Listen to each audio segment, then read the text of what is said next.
Y muy bien, muchas gracias por estar con nosotros esta mañana. Ya llegamos al momento de estudio, de repaso de la lección.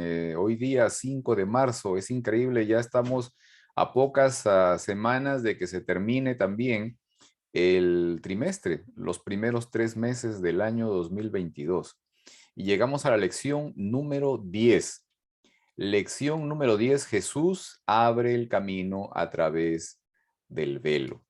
Ok, tenemos un tema muy particular esta mañana, también con información muy relevante y espero que obviamente el comentario que tengamos para hoy sea de mucha bendición para nosotros. Bienvenido nuevamente a todos aquellos que están con nosotros hoy. Gracias por estarnos acompañando. Gracias Ernesto también por estar con nosotros esta mañana. A David, Miguel también, Heriberto, hermano González, Mónica, bueno, mis papás, está aquí Verónica, Chano, Memo, Yasmin y también Hildita. Gracias por acompañarnos esta mañana, ¿ok? Y a todos aquellos que nos están viendo también a través de la transmisión de este repaso por YouTube. Gracias también por acompañarnos en el estudio de la lección de esta mañana, lección número 10. Hebreos capítulo 6, versículos 17 al 20. Déjenme compartir con ustedes algo aquí para que podamos ver estos versículos. ¿Ok? Am, Hebreos, déjenme buscarlo primero acá.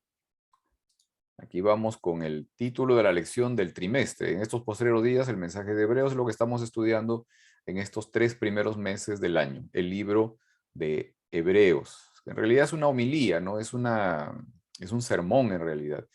Y trae un mensaje de ánimo, de esperanza muy provechoso. Primer trimestre del año 2022.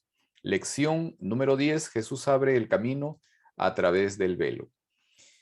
Dice aquí, por lo cual Dios, deseando mostrar más plenamente a los herederos de la promesa la inmutabilidad de su propósito, interpuso un juramento, a fin de que por dos cosas inmutables, en las cuales es imposible que Dios mienta, los que hemos buscado refugio seamos grandemente animados para asirnos de la esperanza puesta delante de nosotros, la cual tenemos como ancla del alma, una esperanza segura y firme, y que penetra hasta detrás del velo donde Jesús entró por nosotros como precursor hecho según el orden de Melquisedec, sumo sacerdote para siempre.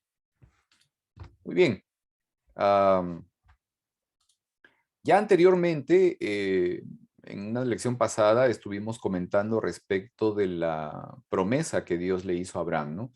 Durante el pacto que hizo Dios con Abraham, incluso Dios pasó por en medio de los animales sacrificados, ¿no? Él lo hizo en una forma de un fuego, ¿no? De una antorcha que se movía por en medio de esos animales sacrificados y partidos por la mitad. Ahora, esta promesa, como menciona Pablo, implicaba dos cosas inmutables que son relevantes en este análisis de la obra de Cristo, en su acceso a través del velo y cómo es que esa obra nos permite a nosotros encontrar bendición. ¿Ok? Vamos a tratar de analizar todo esto. Quiero esta mañana que podamos ver dos puntos que me gustaría que pudiéramos analizar. Quiero compartir nuevamente la imagen aquí con ustedes para que podamos ver esto. Eh, ok, este es el versículo que acabamos de ver. Dos puntos que quisiera que pudiéramos ver. Punto número 1, en ti serán benditas todas las familias de la tierra. Y punto número 2, a través del velo. ¿Ok? Número 1, Hebreos capítulo 6, versículos 17 y 18. Es un poco lo que acabamos de leer hace un instante, ¿no?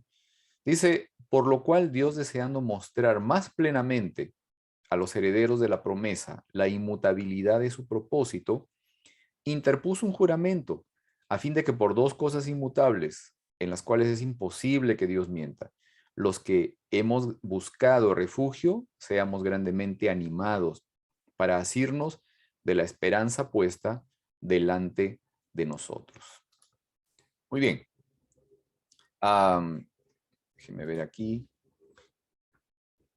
En la promesa que Dios le hizo a Abraham, ¿no? ¿Qué dos cosas prometió el Señor a Abraham y a su descendencia? ¿Ok? Vamos a conversar esta parte primero. ¿Qué dos cosas el Señor le prometió a Abraham en esa condición de pacto que hizo con él, ¿no? ¿Qué dos cosas el Señor le prometió a Abraham que iba a realizar? Primero le prometió que su simiente iba a ser como la arena del mar, como las estrellas del cielo, Ajá, primeramente. Y segundo, que heredarían la tierra prometida, ok, donde una tierra que da leche y miel. ok. Interesante. O sea, en resumen, digamos, podemos ver de que Dios le prometió a Abraham engrandecer su nombre, ¿no? O sea, obviamente la descendencia, etcétera, etcétera, ¿no? También engrandecer no solamente su nombre, digamos, su carácter, también, y el de su descendencia. Y lo otro que era muy interesante y muy importante es de que a través de Abraham, decía, y su descendencia, todas las familias de la tierra serían bendecidas, ¿no? Por medio de ellos, ¿ok? Ahora, es importante reconocer que efectivamente, ¿no? Esta bendición a todas las familias de la tierra se dio a través de Cristo Jesús, descendiente de Abraham, ¿ok? Ahora, otra pregunta que quiero hacerles. Miren, ¿qué relación podemos encontrar entre la promesa que Dios le hace a Abraham y la promesa o profecía o anuncio que Dios le hizo a la serpiente en el Génesis? O sea, ¿qué relación encuentras entre la promesa de Dios de bendecir a la humanidad por la descendencia de Abraham y la promesa triunfal del descendiente de la mujer que le aplastará la cabeza a la serpiente? ¿Encontramos alguna relación? ¿Encontramos algún parecido, alguna parte coincidente allí? Sí, sí, ¿cómo se llama? El nacimiento de Jesús, pues, o sea, la venida de Jesús de, de la tribu de Judá, ¿no? Ok, ok, ok, pero digamos en síntesis, en lo que significa la promesa hecha a Abraham, ¿no? De que, ok, a través de Jesús, digamos, la tierra o las familias de la tierra serían bendecidas. O sea, ¿qué relación encontramos también con la promesa, con la sentencia que le dio a la serpiente, ¿no? O sea, tú le herirás en el talón, pero ella te aplastará la cabeza, ¿no? De acuerdo. Miren, a ver, mami. Sí, yo pienso que, ¿cómo se llama? La muerte de Cristo en la cruz, pues, ¿no? Ok, Porque eso fue el final de todo, porque ahí aplastó la cabeza de la serpiente ok. con su muerte. Ya te estás adelantando un poco a lo que, a lo que vamos Ya, justamente analizando aquí, ¿no? Ahora, piensen en una cosa, y es muy interesante, ¿no? O sea, una pregunta que la tengo para más adelante, o sea, ¿por qué es que en la cruz Jesús realmente aplasta la cabeza de la serpiente? O sea, ¿cómo es de que en una, digamos, en una situación de aparente derrota, ¿no? O sea, no quiero que me contesten ahorita, ¿no? Sino luego lo vamos a analizar, ¿ok? Como en una situación de aparente derrota, en realidad esa situación, esa vivencia, esa condición de haber sido crucificado, en realidad era una condición de triunfo, ¿no? ¿Ok? Eso lo vamos a ver luego. Miren, Juan capítulo 1, versículos 14 y 18. Juan capítulo 1, versículos 14 y 18. Dicen esto: el verbo se hizo hombre y habitó entre nosotros. Y hemos contemplado su gloria, la gloria que corresponde al Hijo unigénito del Padre, lleno de gracia y verdad. Y el versículo 18 dice: a Dios nadie lo ha visto nunca. El Hijo unigénito, que es Dios y que vive en unión íntima con el Padre, nos lo ha dado a conocer. Ahora, cuando Juan habla aquí de la palabra gloria en estos versículos, se está refiriendo al carácter de Dios. ¿Okay? En este caso, la palabra gloria significa o expresa la obra de Cristo de revelar el carácter de Dios. Ahora, durante la vida ¿no?, de Jesús en la tierra, ¿en qué momento de su ministerio se manifiesta de manera plena, ¿no?, completa, el verdadero carácter de Dios, ¿no? ¿En qué lugar? ¿En qué situación? Creo que ya mi mamá por ahí avanzó un poco con esa parte, ¿no? O sea, justamente es en la cruz del Calvario donde el carácter del Hijo de Dios es engrandecido y nos revela, ¿no?, en todo su esplendor el verdadero carácter de Dios. Ahora, pregunto otra cosa, ¿no? ¿Qué cosas respecto del carácter de Dios y de su relación con el ser humano demuestra la cruz del Calvario? O sea, ¿qué nos dice la cruz de Cristo respecto del concepto, de la idea que tenía el hombre sobre Dios? ¿No? ¿Qué cosas respecto del carácter de Dios y de su relación con el ser humano demuestra la cruz del Calvario? Pongámonos en el escenario incluso desde el comienzo, ¿no?, en el Génesis, ¿no?, cuando el Señor viene a buscar al hombre después de que el hombre ya había tomado del fruto prohibido, ¿no? La primera reacción del hombre es esconderse, y el Señor sale a buscarlo, ¿no? Ahora, siglos pasaron, ¿no? Mucho tiempo pasó. ¿Qué cosas respecto del carácter de Dios y de su relación o su deseo de relación con el ser humano se demuestra en la cruz del Calvario, ¿no? ¿Qué nos dice la cruz de Cristo respecto del concepto, la idea equivocada, obviamente, que el hombre tenía respecto de Dios? San Juan 3:16 podría describir en parte, o tal vez es el versículo más conocido y muy bien aplicado para demostrar que a pesar que el hombre pecó, nuestro Dios hizo un plan de salvación establecido desde antes de la fundación del mundo, expresado plenamente en la persona de nuestro Señor Jesucristo, porque murió en nuestro lugar y su plan de redención, ¿no?, expuesto hecho realidad, porque ya estuvo instituido en formas y símbolos anteriormente, que si lo hubiesen entendido bien, ni siquiera hubiesen estado frustrados ni chasqueados cuando nuestro Señor Jesús murió, ¿no? Ajá, ajá. Interesante, interesante. Miren, en la cruz del Calvario podemos reconocer que Dios nunca estuvo enojado con el ser humano, ¿no? O sea, nunca estuvo enojado con el hombre, sino que al contrario, o sea, siempre estuvo tratando de atraerlos a sí mismo, ¿no? Siempre estuvo y está deseoso de acogernos en sus brazos, ¿no? Ahora, ¿cómo es que en la cruz del Calvario Jesús, el descendiente de Abraham y el descendiente de la mujer, ¿no?, bendice a todas las familias de la tierra? ¿Cómo es que en la cruz, eso ya ahorita les estaba preguntando hace un momento, o sea, cómo es que en la cruz, digamos, se hace realidad esta condición de bendecir a todas las familias de la tierra, ¿no? ¿Cómo percibimos Génesis 3:15, donde dice, ¿no?, y pondré enemistad entre tú y la mujer, entre su simiente y tu simiente, tú le herirás en el calcañar, ella te aplastará la cabeza y tú le herirás en el calcañar, no en el talón, ¿no? Ok. O sea, ¿cómo percibimos eso a la luz de esta promesa hecha por Dios, ¿no?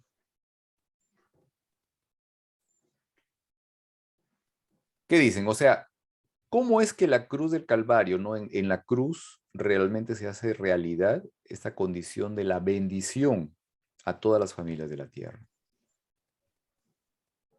Pregunto esto, ¿no? En Génesis 3:15 se dice que era necesaria la muerte del descendiente para alcanzar el triunfo sobre el mal. Sí. Se dice que era necesaria la muerte del descendiente para alcanzar el triunfo sobre el mal. No, Ese es el total No, muerte, ¿no? no. El evangelio que se le dio a Adán y a Eva en el Edén no implicaba, no implicaba una muerte vicaria del descendiente, sino una herida. Y esa herida resultaría en la victoria del descendiente sobre la serpiente, que los había engañado y que se mantiene engañando a la humanidad. Miren, Mateo capítulo 1, versículo 21, narra el anuncio de la venida del Señor. pero también en ese momento se anuncia cuál iba a ser su misión. Mateo capítulo 1, versículo 21. ¿Ok? Mateo capítulo 1, versículo 21 narra justamente el anuncio, pero también no solamente el anuncio de la venida, sino también el anuncio de su misión. ¿Se lo tienen ahí? Si alguien lo tiene ahí, por favor, lo puede leer. A ver, A ver, los hermanos. Dice, a ver. y dará a luz un hijo y llamará su nombre Jesús, porque él salvará a su pueblo de sus pecados. Así es.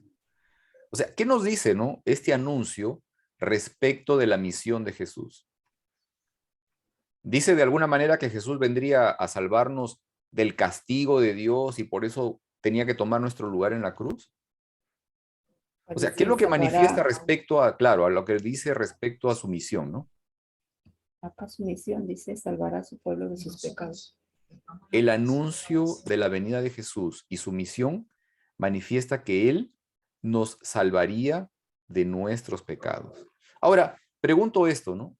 ¿De qué manera Jesús nos salvaría de nuestros pecados? ¿Cómo nos salvaría de nuestros pecados? ¿Qué piensan? A ver. O sea que ahora con la muerte de Jesús, hermano, ya no tenemos que morir nosotros, la segunda muerte. Ok. Ya nomás el que de verdaderamente se quiera perder, se va a perder, porque Jesús en la cruz pagó por todos los pecados de la humanidad. Pero si tú no quieres aceptar la sangre de Jesús, pues también tienes el derecho de perderte, ¿no? Esa es la bendición de la que habla Papá Dios. Ok. Jesús va a ser salvación para todos. Ok. ¿Alguien más? ¿Alguien más? O sea, ¿cómo es que creemos nosotros que Jesús nos iba a salvar de nuestros pecados, ¿no? Miren, esta parte es muy, muy interesante y los llevé primero al Génesis, porque en el Génesis, digamos, se expresa el primer contacto que hay justamente con el enemigo, que viene a ponerle un velo al rostro de Dios. Mire que ahora estamos hablando del tema del velo en la lección y vamos a seguir hablando de eso, ¿eh? Viene a desfigurar la imagen de Dios, ¿ok? O nos pone un velo a nosotros en realidad también, o sea, para que no podamos ver claramente cuál es el carácter de Dios. Pero cuando Jesús viene, su misión es salvarnos de nuestros pecados, ¿no? O sea, ¿cómo es que Jesús nos salva de nuestros pecados? Bueno, desde el momento que se sabe que todo pecado para ser redimido tiene que haber derramamiento de sangre. Ajá. Entonces, por esa razón Jesús, para que nosotros no padezcamos eso, porque aún si hubiese, por decir, de una familia el papá muere, no puede salvar a los hijos. ¿No? En cambio, Jesús con su muerte salvó a toda la humanidad. Okay. Ahora depende de nosotros. Si creemos en Él, creemos en su sacrificio, pues seremos salvos. Y si no, tendremos que ser condenados. Yo no sé, bueno, yo no sé si tal vez yo tengo una visión un poquito diferente. A ver, David, vamos. Sigue tú. No, o sea, lo que iba a mencionar era el asunto de que en realidad la forma como Jesús nos salva de nuestros pecados es revelándonos realmente cuál es el verdadero carácter de Dios, ¿no? O sea, desenmascarando al engañador y permitiéndonos a nosotros conocer realmente cuál es el verdadero carácter de Dios, ¿no?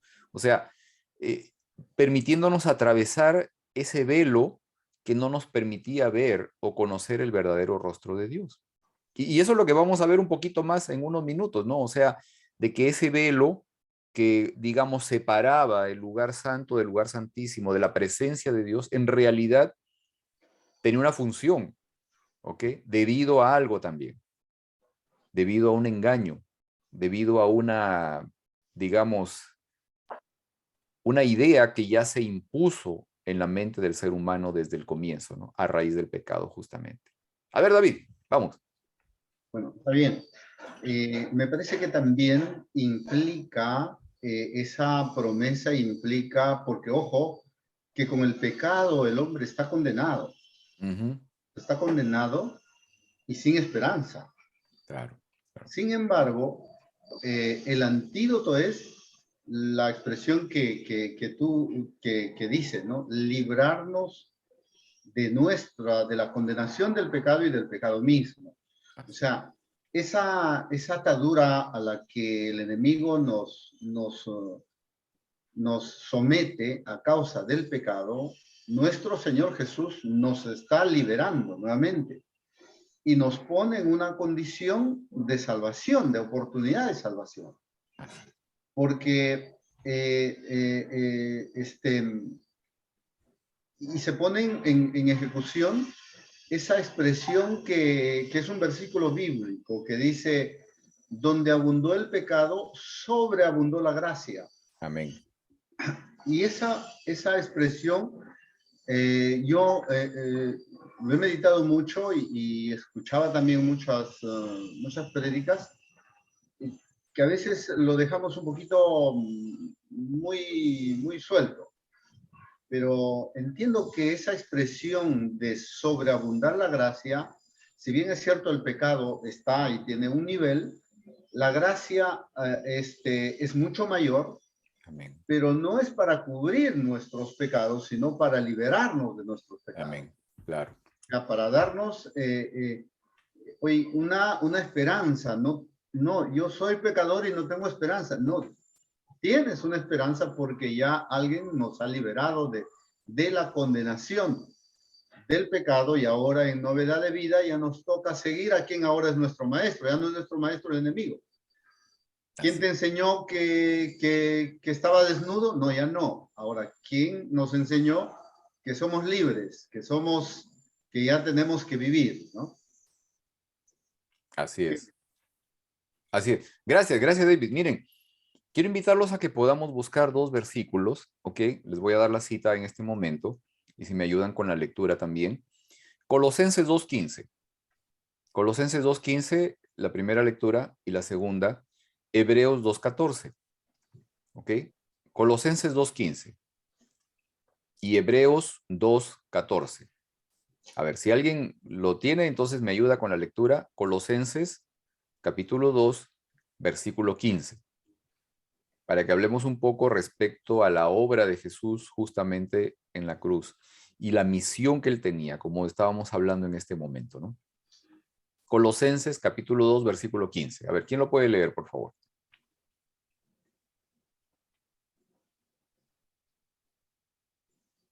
El micrófono, Moni. Y despojando los principados y a las potestades, los exhibió públicamente, triunfando sobre ellos en la cruz. Amén. Amén. ¿Sí? ¿Se entendió bien este versículo? Miren, yo acá tengo esta versión que dice, desarmó a los poderes y a las potestades, y por medio de Cristo, en otra versión incluso añade esta parte, dice, mediante la cruz, los humilló en público al exhibirlos en su desfile triunfal. ¿Ok? O sea, en la cruz del Calvario, Jesús realmente lo que hizo fue quitarle la careta al mentiroso, mostrar realmente cuál era el carácter del engañador y a la vez mostrar también cuál es el verdadero carácter de Dios. Cita número 2, Hebreos capítulo 2, versículo 14. Hebreos capítulo 2, versículo 14. A ver, si alguien lo tiene, no todos a la vez, ¿eh?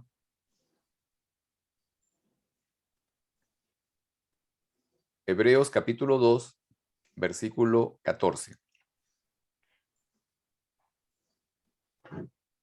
Aquí dice, así que, por cuanto los hijos han tenido en común una carne y una sangre, él también participó igualmente de lo mismo, para, por medio de la muerte, destruir el poder al que tenía el imperio de la muerte, esto es, al diablo. Ajá. Al que tenía el imperio de la muerte, esto es, al diablo. Así es. Este versículo que está en Hebreos es bastante revelador también, es muy interesante, ¿no? Ya tengo acá la versión esta que dice, por consiguiente, ya que los hijos de Dios son de carne y hueso, Jesús también compartió esa misma naturaleza, ¿no? De carne y hueso, o sea, se hizo humano y digamos tenía nuestras características humanas, ¿no? obviamente con algunas excepciones, porque él fue el segundo Adán, obviamente. Pero dice que estas condiciones las tenía para anular, por medio de su muerte, al que tenía el dominio de la muerte, que es el diablo. Ahora, pregunto esto, ¿no? ¿Cómo consideraron los apóstoles lo que pasó en la cruz? ¿Consideraron que fue una muerte para pagar o para recibir el castigo que nosotros merecíamos? ¿O presentaron a un Jesús vencedor? Estos son los versículos que acabamos de leer, ¿ah? Eso es lo que pensaban los apóstoles. O sea, estos dos versículos, Colosenses y Hebreos, y entre otros, todavía hay muchos más. Lo que ellos pensaban respecto a lo que pasó en la cruz. Consideraban que Jesús realmente estaba muriendo para pagar por nuestras culpas, o presentaron a un Jesús vencedor. A un Jesús que con su muerte nos libró del poder que el diablo había tenido sobre nosotros, debido al engaño que hizo respecto del carácter de Dios. ¿Se dan cuenta? No sé Quizás si estamos viendo esto cuando, también, ¿no? A ver, Mónica. quizás cuando Jesús murió, quizás ellos tenían esa idea, ¿no? De que Jesús murió y pues lo mataron, ¿no? Y ahí quedó, ¿no? Pero creo que después, cuando ellos ya recibieron el poder del Espíritu Santo en el Pentecostés, es cuando se dieron cuenta del significado real de la muerte de Jesús. Y es ahí donde fueron y empezaron a anunciar las buenas nuevas de un Salvador que ayuda a liberarte de esa carga, ¿no? que trae el pecado, ¿no? Pero creo que al principio cuando Jesús murió, quizás porque ellos se sentían tristes, desanimados, estaban muy deprimidos quizás, ¿no? Entonces veían como que pues fue una tristeza, un fracaso, ¿no? Lo que pasó, ¿no? Pero ya después se dieron cuenta. Claro, posiblemente, ¿no? Pasaron tal vez algunos días definitivamente hasta que obviamente lo vieron resucitado y después lo vieron ascender. Esto es muy importante también, ¿no? Porque en la lección también hemos visto esto, ¿no? El tema de la ascensión y de la importancia que tiene también para nosotros esto, ¿no? Porque Jesús es una especie de un precursor también en esa ascensión, ¿no? En ese subir al cielo, que también es un, digamos, es un anuncio para lo que nosotros también esperamos, ¿no? Él es el precursor, él fue primero, pero nosotros vamos a ir después con él también, a ascender al cielo. No sé si aquí tienen alguna pregunta, algún comentario, para pasar a la parte esta del velo, que es muy importante también. ¿Vamos bien? Ok. Primero, antes quería dar el tiempo con Heriberto, a ver si podemos escucharte bien, Heriberto, ahorita. ¿Ok? Como les dije antes, vamos a probar, a ver si ahí está, muy bien. lo pueden escuchar. Ok. Hola, ¿cómo están? Les doy la bienvenida y también a invitarlos. Nos hemos hecho el propósito de tener estos minutos para invitarlos en su obra personal, obra misionera. Y el sábado pasado había comentado como la única razón por la que nosotros estamos aquí es para nosotros anunciar las nuevas a los que no conocen de Jesús. Y me llamó la atención el texto de Juan 15:8 que dice, en esto es glorificado mi Padre, en que lleven mucho fruto y sean mis discípulos. Así es que nosotros, una vez que conocemos de Jesús, queremos glorificar al Padre. Y a veces nos preguntamos, pero ¿cómo? ¿Qué tengo que hacer? Y a veces nos enfocamos en nosotros, en nuestra persona, decir, pues yo tengo que ser bueno, yo tengo que cambiar mi actitud, tengo que mejorar mi carácter, tengo que hacer todo, pero no es tanto lo personal. Dios hace ese trabajo por medio del Espíritu Santo y por medio de caminar con Él. Al caminar con Él, nuestro carácter se va refinando y va cambiando al mismo carácter de Jesús. Pero la forma en verdad como glorificamos al Padre es dando fruto. Y eso es tan importante que Jesús escribió muchos versículos acerca de esto. Y a veces se parecen como que son muy muy duros, muy difíciles, porque en realidad está diciendo, si no da fruto, pues ¿para qué está perdiendo el tiempo? Aún ¿para qué está usando la tierra si no da fruto? Y como en Lucas, por ejemplo, 13:7 dice, entonces le dijo al viñador, he aquí, ya son 3 años que vengo buscando fruto en esta higuera y no la hallo. Por tanto, córtala, porque ha de inutilizar también la tierra. Y a mí me llama mucho la atención estos textos porque a veces no les ponemos atención y nos seguimos enfocando en las mismas cosas cuando la realidad de las cosas es de que el tiempo es corto y Dios viene pronto. Y las cosas están cambiando alrededor del mundo a tal paso que es difícil mantenerse al paso con ellas. Y nosotros a veces nos seguimos estando en la misma situación de cuando estábamos ayer.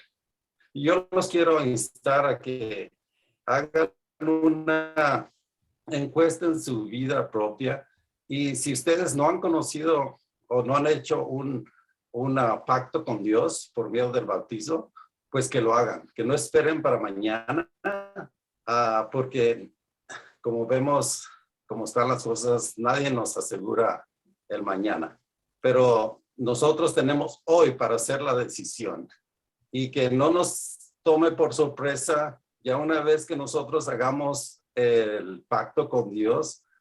Eso es lo que quiere Él que hagamos, que hablemos de otros de Jesús. Y a veces parece como una cosa de extremismo, decir, pero ¿cómo yo voy a hablar? En realidad no es nada así. Dios abre el camino de tal forma que lo único que nosotros tenemos que hacer es nuestra disposición. Simplemente decirle a Dios, yo estoy dispuesto, y de una forma milagrosa, Dios abre el camino y nos pone en contacto con la persona que necesita escuchar al tiempo y con la persona exacta con la que Él quiere que tengamos una conexión para llevarlos a Cristo. Amén. Que Dios nos ayude y que nos estemos conectados con Él. Amén. Gracias. Amén. Muy interesante, gracias Heriberto. Si ustedes tienen alguna pregunta, digamos, o conocen a alguien para dar estudios bíblicos o alguna necesidad de alguna persona, por favor no duden en hacerla llegar aquí con Heriberto o conmigo para que podamos ver eso. Gracias Heriberto, realmente es muy importante esa parte, ¿no? Nuestra disposición es fundamental. Y obviamente permitir de que el Espíritu del Señor obre en nosotros como una manera de tener el ánimo, el gusto, el deseo de poder compartir la palabra. Muy bien, vamos a ver esta segunda parte que quiero compartir con ustedes. Aquí está. Número 2, a través del velo. Hebreos capítulo 6, versículos 19 y 20 dicen esto. Esta esperanza mantiene nuestra alma firme y segura, como un ancla, y penetra hasta detrás del velo, donde Jesús, nuestro precursor, entró por nosotros y llegó a ser sumo sacerdote, según el orden de Melquisedec, sumo sacerdote para siempre. Muy bien, déjenme parar aquí esto. Ya Pablo aquí menciona la presencia del velo, ¿no? Y que Jesús atravesó ese velo por nosotros como un precursor, como nuestro precursor. Ahora, primero pregunto, ¿qué es un velo, no?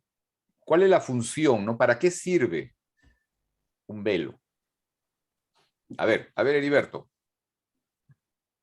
Yo creo que en este caso el velo era para protegernos. Sabemos que la gloria de Dios no la podemos resistir como pecadores. Y era necesario velar esa gloria de alguna forma que nosotros, los sacerdotes, pudieran sobrevivir a estar cerca de Dios. Es un velo, yo creo, en este caso es para la protección de nosotros, del que se quiere acercar a Dios. Y Dios, Jesús, pudo hacer esa transición. Ok. Creo que Cercita querías decir algo, ¿verdad? Sí, Pedrito, cuando ver. tú mencionaste que para qué sirve el velo, bueno, yo dije, es para cubrir algo, ¿no? Algo Ok. importante, ¿no? Ajá. Muy bien. Sí. Muy bien, gracias. ¿Alguien más? ¿Alguien más? Sí, A ver, Ernesto. sí, yo quería decir que eso también, sí, que un velo sirve para cubrir y para separar, ¿verdad? Ajá. Y Ok. proteger a veces. Ok. Ok. Y sí, no, o sea, obviamente tenemos una idea bastante amplia, incluso también lo que mencionaba ahorita Heriberto, y es algo que también vamos a irlo viendo en este momento, ¿ok? Sí, el velo es un objeto de separación, ¿no? Puede ser también una cortina que divide un ambiente en dos partes, ¿no? Pero también es un objeto utilizado para crear una barrera, ¿no? Una barrera en la comunicación, así también como para ocultar algo de nuestra vista, ¿ok? Ahora, cuando Pablo dice que Jesús atravesó el velo por nosotros como nuestro precursor, ¿a qué velo se está refiriendo, no? ¿Cuál es ese velo, no? ¿Ok? Creo que sí tenemos una idea, ¿no? O sea, cuando Pablo menciona este asunto de que Jesús atravesó el velo, o sea, ¿a qué velo se está refiriendo, no? ¿Cuál es ese velo que atravesó Jesús, no? Hermanos, creo que ese velo que se dio a causa del pecado, que como ya ustedes explicaron, que puede darse para poder, no puedes tú entrar aquí por tu condición, ya es imposible. No puedes porque abrir te va a hacer daño. Ok. Y es que es imposible en esta condición que tú puedas entrar. Hay mucho ahí que mencionar. Uh-huh. La Biblia y la inspiración hablan de este acceso. Este acceso justamente se hace cuando sucede o se realiza, cuando se hace realidad la promesa. Y es que quien tiene que pagar la culpa es el hombre. Sin embargo, alguien paga la culpa, la deuda Uh-huh. es saldada, Uh-huh. y el hombre nuevamente se rompe el velo y el hombre nuevamente tiene la posibilidad de dirigirse al trono de la gracia por medio de nuestro Señor Jesucristo, que es el que unió el cielo con la tierra. Leía una cita que dice, por ejemplo, que cuando Jesús fue bautizado, dice en esa expresión, este es mi Hijo amado en quien tengo contentamiento, Uh-huh. Jesús aprobó o le dio la bendición a ese ser que era divino humano, que tenía nuestra humanidad fuimos aceptados en la persona de nuestro Señor Jesucristo, nuevamente en el cielo. Y eso, como es una promesa que se dio antes de la fundación del mundo, por eso es que Adán alcanzó la salvación y todos los antes de que Cristo viniesen a la tierra alcanzaron y pudieron tener ese acceso, ¿no? A través de esa promesa. Claro. Que se le refirió a Adán y Eva cuando pecaron. También. Gracias, David. Mira, esto, digamos, o sea, me hace ver del por qué existía ese velo, ¿no? Como ustedes estaban comentando ahorita, también estaba comentando David, ¿no? O sea, debido a qué existía ese velo, ¿no? Ese velo, en realidad, digamos, incluso se colocó desde el Edén, ¿no? Ya desde el momento en que apareció el pecado, o sea, y no nos permitía, digamos, plenamente estar delante de la presencia de Dios. Fijémonos en esto, ¿no? Que es interesante. Lo estuve viendo en algunos casos también que la Biblia narra, ¿no? El hombre, digamos, en un momento ya, desde el comienzo, ante la presencia de Dios, huye, ¿no? Se esconde. Pero ya después desarrolla digamos, este concepto, esta idea completa de que no puede estar delante de la presencia de Dios y seguir vivo, ¿no? O sea, sino que se muere, ¿ok? Sin embargo, hay algunos casos en los que abiertamente se presenta, digamos, la presencia del ángel de Dios y la persona no muere, ¿no? Uno de ellos, por ejemplo, muy preciso, recuerdo bien, es el anuncio del nacimiento de Sansón, por ejemplo, ¿no? O sea, Manoa incluso expresa eso, ¿no? Dice, ay de mí, dice, soy hombre muerto, no hemos visto al Dios, ¿no? Que esto, que el otro. Entonces, pero no mueren, ¿no? Porque, digamos, había esta creencia, o sea, había esta idea de que el ser humano no puede estar delante de la presencia de Dios y seguir vivo, ¿ok? Como dije, todo este asunto había sido impuesto desde el Edén, ¿no? Nosotros le creímos a la serpiente y de esa manera se cubrió nuestro corazón con un velo de engaño y no podemos y no podríamos de esa manera percibir el verdadero carácter de Dios, ¿no? Pero en realidad el propósito de Dios siempre fue el de poder estar en contacto, en relación directa con su creación, ¿no? Sin intermediarios incluso, ¿ok? Quiero que podamos leer esto, miren, 2 Corintios capítulo 4, versículos 3 y 4. 2 Corintios capítulo 4, versículos 3 y versículo 4. ¿Ok? Quiero leerlo aquí en la versión que yo tengo. Dice, y si el evangelio que anunciamos está como cubierto por un velo, lo está solamente para los que se pierden. Pues como ellos no creen, el Dios de este mundo los ha hecho ciegos de entendimiento.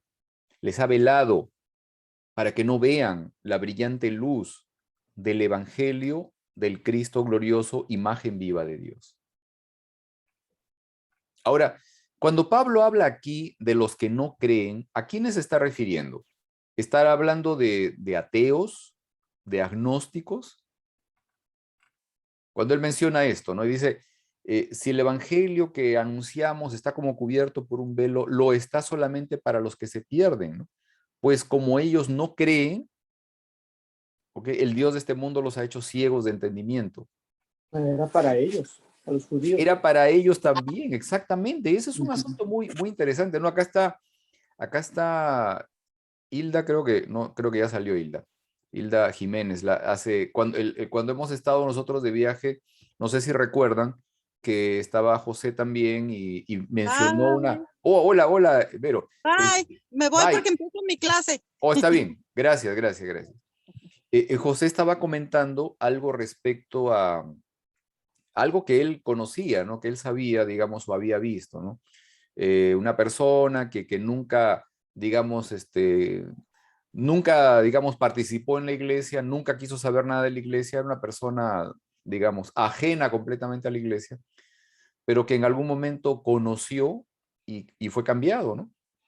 O sea, pero la preocupación de Pablo al presentar este mensaje no era para la gente, digamos, para los gentiles, para la gente que estaba fuera de la iglesia, sino para aquellos que en un momento habían sido obviamente judíos de nacimiento, pero que se habían convertido al cristianismo y en este momento estaban, digamos, en el riesgo, ¿no? De perderse, de extraviarse. A ellos les estaba mencionando este mensaje, ¿no? Ellos eran los que, digamos, el público a los que Pablo les estaba dirigiendo este sermón, ¿no? Los hebreos convertidos al cristianismo y que estaban en peligro de apostatar. Y aquí Pablo está hablando de personas religiosas que se rehúsan a creer en el testimonio de Jesús sobre el Padre, ¿no? Y esa es una parte complicada, o sea, es más complicado cuando una persona recibió el mensaje, estuvo dentro de la verdad y después se extravía o reniega, ¿no? Es lo que menciona Pablo, dice, ¿habrá más salvación para esa persona? Claro, sí hay salvación, pero obviamente se expresa una mayor dificultad, ¿no? Para retomar a esa persona nuevamente al sendero, ¿no? Eso es algo que también, como les digo, debemos tener presente. Ahora, considerando los versículos que leímos ahorita, ¿no? 2 Corintios capítulo 4, versículos 3 y 4, ¿no? Cuando se menciona que el Dios de este mundo les ha velado el entendimiento, ¿cuál era el propósito de ese oscurecimiento, ¿no? De ese ocultamiento? O sea, ¿para qué el Dios de este mundo, o sea, Satanás, cegó, veló la mente de los hombres? ¿Cuál era el propósito de eso, ¿no? De perdernos, hermanos. O sea, que en el momento cuando tú no entiendes y no puedes ver, pues no crees. O sea, estás confundido. Por eso el diablo, si tú miras hay un montón de religiones y son muy parecidas, pero bueno, la mayoría de las religiones aceptan los 9 mandamientos, pero no aceptan el cuarto mandamiento, ¿no? Están los testigos de Jehová que creen que Jesús es un ser creado, que no es Dios, y sin embargo Jesús dice que nadie va a ver al Padre si no es por medio de él. Así es. Y esa es la idea del diablo, ¿no? Confundirte para que no creas. Y es lo que nos está pasando, ¿no? Por eso Jesús te dice, escudriña la palabra de Dios para que nadie te engañe. Y Pablo dice que si un mismo ángel le trae una doctrina que no es basada en la palabra de Dios, es maldición. Así es. Pero es la especialidad del enemigo, hermano, en la que dice verdades, pero está revuelto con mentiras, ya no es una verdad total, absoluta, es mentira. Claro. Y Claro. Elena de White habla en el conflicto de los siglos que los ángeles del diablo se van a hacer ángeles de luz. ¿Cómo se dice? Cuando se van a imitar a los ángeles de Claro. Dios para confundirte. Por eso lo único que tenemos como arma nosotros es la palabra de Dios. Claro. Es lo que nos puede evitar esas confusiones. Es lo que veíamos un poco la semana pasada, ¿no? En el estudio del viernes, ¿no? O sea, el hecho de que, o sea, el enemigo y obviamente sus ángeles van a tratar de imitar o de presentarse tal vez como, pues, personas que estaban a nuestro alrededor antes o personalidades tal vez que ya están descansando, que aparecen, ¿no? También. O cosas de ese tipo. En realidad, digamos, el propósito del enemigo al ponerle un velo, ¿no? A los hombres era el de poder mantener oculta la maravillosa noticia del Evangelio, ¿no? Que es la manifestación de la gloria, del carácter de Dios revelado a través de su Hijo, ¿no? Ahora, segunda de Corintios capítulo 3, versículos 12 y 13. Segunda de Corintios capítulo 3, versículos 12 y 13 dice esto, ¿no? Precisamente porque tenemos esta esperanza, hablamos con toda libertad. Dice Pablo, no hacemos como Moisés, que se tapaba la cara con un velo para que los israelitas no vieran el fin de aquello que estaba destinado a desaparecer. Y en la parte del comentario en la Biblia aparece esto, dice, Pablo interpreta el velo de Moisés como algo que impedía ver lo pasajero del resplandor de su cara, ¿no? O sea, en el contexto histórico, cada vez de que Moisés salía de la presencia de Dios, su rostro dice que resplandecía o irradiaba luz, pero el pueblo tenía temor de ver esa luz. Pregunto, ¿por qué les daba temor? ¿Cuál era la razón para que ellos temblaran de miedo al percibir un poquito de la gloria de Dios, ¿no? Del verdadero carácter de Dios? Por la santidad, hermano, que eso representaba, y porque somos un mundo caído, pecadores.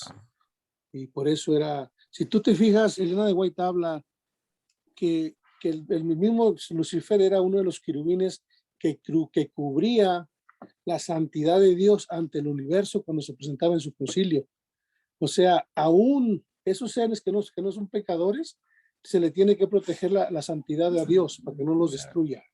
Imagínate nosotros que somos bien pecadores. o algo interesante, ¿no? Y es el hecho también de que conocemos, es lo que hemos estado viendo también hace unas semanas atrás, conocemos también de que el tema, digamos, el concepto, el conocimiento respecto del carácter de Dios y del amor de Dios es algo que vamos a seguir aprendiendo por la eternidad. Los ángeles quieren seguir aprendiendo eso, ¿no? Por la eternidad, o sea, quieren seguir aprendiendo justamente esto, ¿no? A ver, David. Solamente, bueno, para notar ese punto de la gloria de Moisés, la Biblia, no sé si lo refería antes, ¿no? Pero me parece que esto se refiere a esa ocasión en que Moisés bajó del Sinaí y tenía, dice, una gloria en sí que el pueblo de Israel no lo podía ver. Entonces se cubrió el rostro, porque no era imposible. Sin embargo, Moisés era un hombre y estaba en la presencia de Dios. Por eso yo hago énfasis en esta expresión, que el velo no se rompió no se abrió cuando Cristo murió. El velo se abrió en la promesa en el Edén. toda la humanidad, desde Adán el primero, pudo ahora entrar. Yo me imagino que ese mensaje que parece tan cortito y para muchos no muy claro, cuando se le dice enemistad pondré entre ti la mujer, esta te herirá en la cabeza y tú le herirás en el calcañar. Yo no creo que haya sido tan pequeño el mensaje. No. Moisés entendió plenamente la promesa de un Salvador, que no es que cuando venga se abre, sino que ya estaba la promesa hecha, por eso dice la Biblia también, inmolado desde antes de la fundación del mundo, o sea, ya fue sacrificado y luego se establece en el sistema de ceremonias que no hacen otra cosa, como dice la inspiración, hacer notar ante el pueblo de Israel el Evangelio. Y el Evangelio no está separado de la muerte de nuestro Señor Jesucristo, una buena nueva. Alguien muere en tu lugar. Y en esa fe se presentaron. Esa fe Moisés no tenía nada bueno en sí, sin embargo, por el llamado de Dios, subió al monte y en la presencia de Dios estuvo y bajó en esa condición. Claro, claro. Ahora, esto me lleva a esa interrogante, ¿no? O sea, ¿tenían razón realmente los seres humanos de temer la presencia o la gloria de Dios? O sea, ¿de dónde surgió esa idea de temerle, ¿no? A la presencia de Dios, ¿no? Yo creo que Adán antes del mensaje, antes de que converse con Dios, eso es lo que pasaba. Yeah. Pero a partir de ese diálogo, nuevamente, Adán se dirigía al Padre, ya no tan invisiblemente, pero se dirigía, y dice la inspiración que él iba todos los días a hacer su holocausto en la puerta del Edén. Ya iba para allá. Iba para allá, y lo hacía en la fe, igual como nosotros hoy podemos presentar nuestras oraciones delante del Padre. Por fe, claro. Por fe. El asunto es de que el ser humano, digamos, al aceptar el engaño del enemigo, permite esa distorsión del carácter de Dios. O sea, nuestros ojos lo ven diferente, ¿no?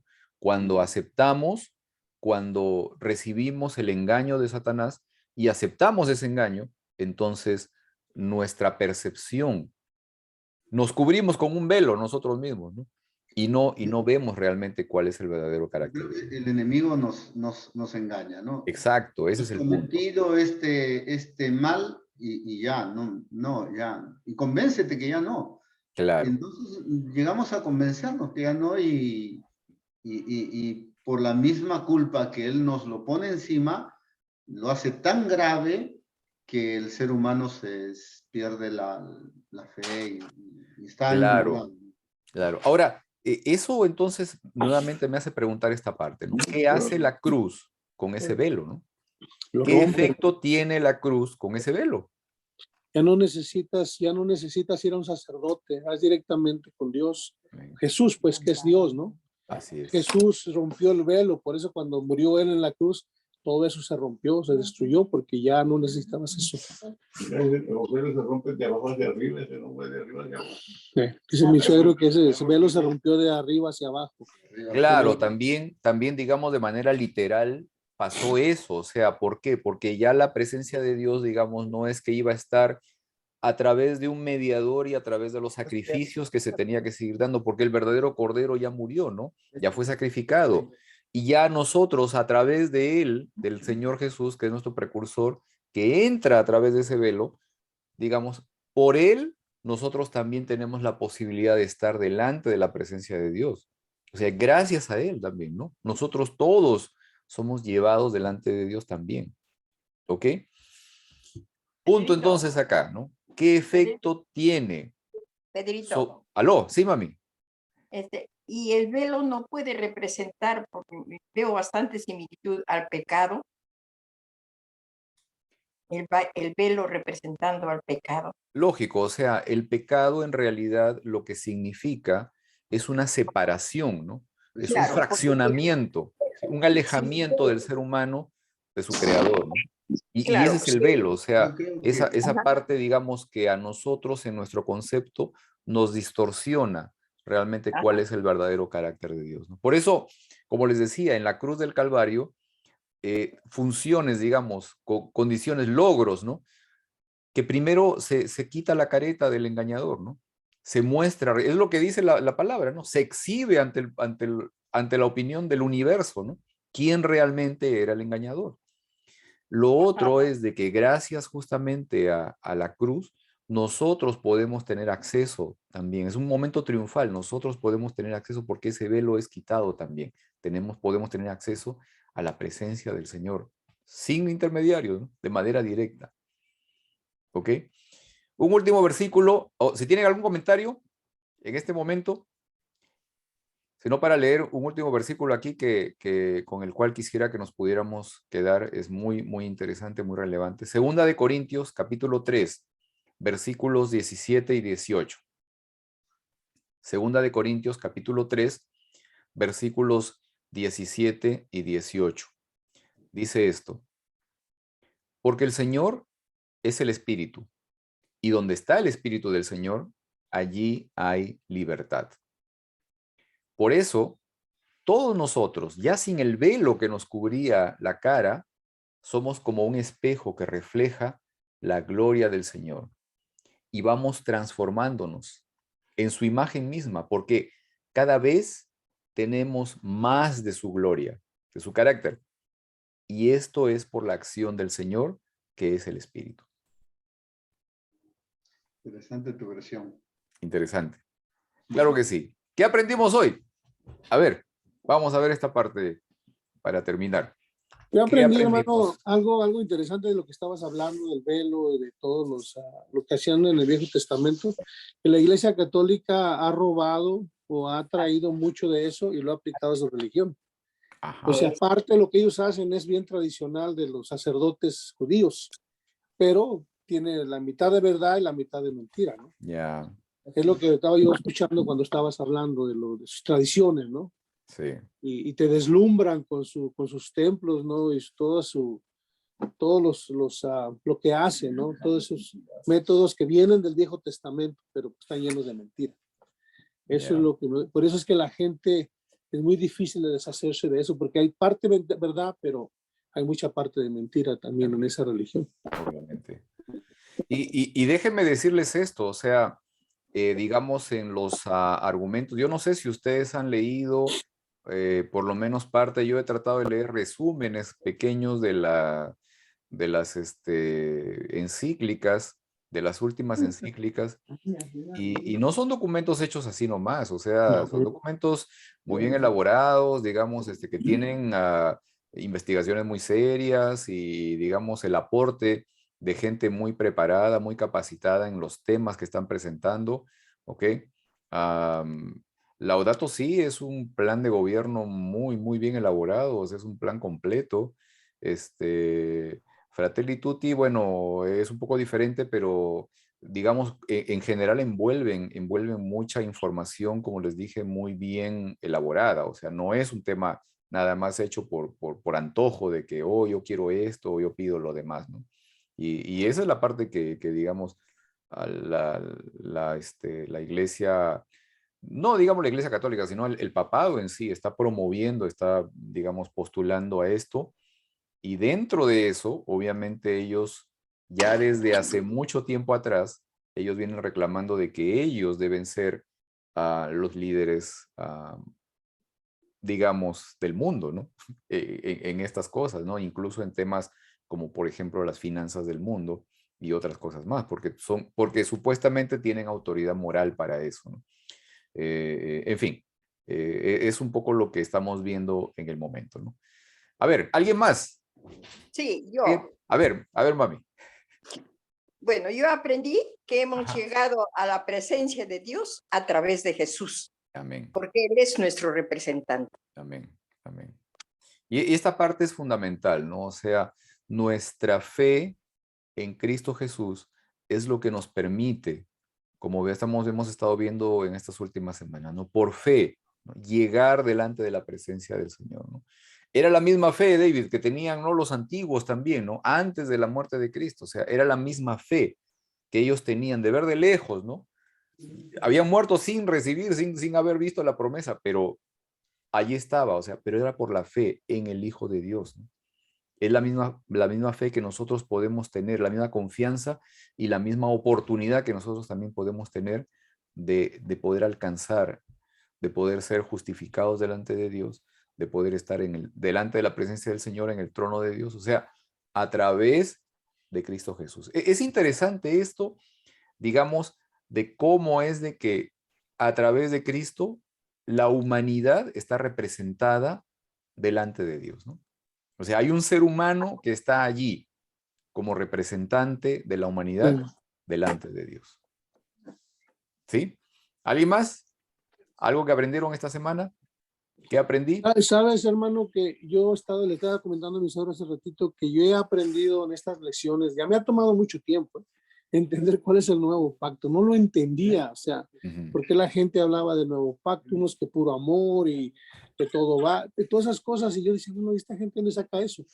Pero poco a poco he estado entendiendo con estas lecciones lo que verdaderamente es el pacto que Jesús hizo con nosotros, que viene siendo el nuevo pacto, y dónde terminó y dónde comenzó el nuevo. Es más, ahorita con lo del velo lo entendí. Claro. De ahí en adelante comenzaba un nuevo pacto con Dios, ¿no? Que era por medio de Jesús. Porque a veces no se habla de los fundamentos, que verdaderamente es importante, sino hablamos de cosas por encima, ¿no? Y eso a veces a mí me confundía. Pero ahora con estas lecciones de que todo lo que Jesús ha hecho para nosotros, entonces he ido entendiendo ahora, por fin, ahora me di cuenta de cuál es el verdadero, el nuevo pacto, ¿no? Amén. Y me ha tomado tanto tiempo. Y yo buscaba información, pues, ¿dónde está? Y ahora lo entendí. Poco a poquito, hermano. Claro, lógico. O sea, es lo que yo también percibo, digamos. Hay una cierta evolución en cómo percibimos la palabra y sobre todo cómo la vivimos, ¿ok? Porque al final eso es lo importante. O sea, no solamente quedarnos con el conocimiento de la palabra, ¿ok? Que es un aspecto teórico, sino con experimentarla, con el poderla vivir. Es una vivencia, ¿no? Que en realidad es lo fundamental. O sea, que eso sea parte de nuestra vida, de nuestra experiencia diaria, ¿no? Eso es lo que digamos, se hace, es valioso, ¿no?, en todo esto, ¿no? Y sí, o sea, como decíamos, o sea, este conocimiento o digamos lo que nosotros vamos entendiendo respecto de la verdad va avanzando, va moviéndose también, no es algo estático, ¿no? Y claro, como dice el hermano, o sea, ahora está entendiendo un poco mejor todo este tema de lo que representa el nuevo pacto, en fin, es todo un asunto que nos mueve justamente a poder entender de una manera distinta cuál es el propósito, el plan de Dios en nuestras vidas, ¿no? ¿Ok? Bueno, tarea de la semana. Tarea de la semana, reserva tu tiempo para tu comunión personal. Era lo que estaba hace un momento comentando Heriberto, ¿no? Esta parte de que si nosotros no estamos realmente convencidos o tomados, sujetados, relacionados con Dios, difícilmente vamos a tener el deseo, el ánimo de poder compartir aquello que nosotros creemos o la esperanza que tenemos, ¿no? Es importante por eso el tema de la comunión personal, ¿no? Entrar con ello primero, ¿no? De que tengamos nuestro tiempo para poder dedicarlo a estudiar, a orar, y que de esa manera, entonces, nosotros, relacionados con el Señor, como decía el versículo, ¿no? Viendo su rostro, ¿no? Sin velo, ¿ok? Viendo su rostro, podamos contemplar su gloria, ¿no? Su carácter, y que esa contemplación nos pueda transformar también. Y que esa transformación nos mueve, ¿no? Nos lleva hacia adelante también para poder compartir esa esperanza. Algo pequeñito. Vamos, David.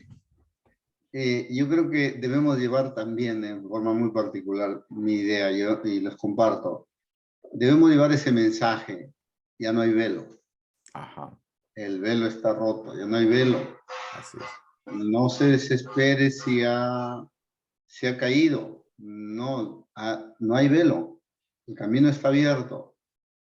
y gracias a nuestro Señor Jesucristo, nosotros tenemos acceso a la presencia de nuestro Dios, llevando nuestra plegaria, nuestra necesidad, nuestro pedido de perdón, de limpieza, de purificación, todo lo que el Señor se ha propuesto hacer con nosotros. Amén. Amén. Amén. Muy bien. Vamos a despedirnos de aquellos que nos están viendo a través del YouTube, a través de la grabación también que hacemos con esta transmisión. Los esperamos la próxima semana, así que les levantamos la mano y los esperamos muy pronto. Y gracias también por estar con nosotros, ¿ok? Así que los esperamos. Cuídense mucho, que tengan una bendecida semana.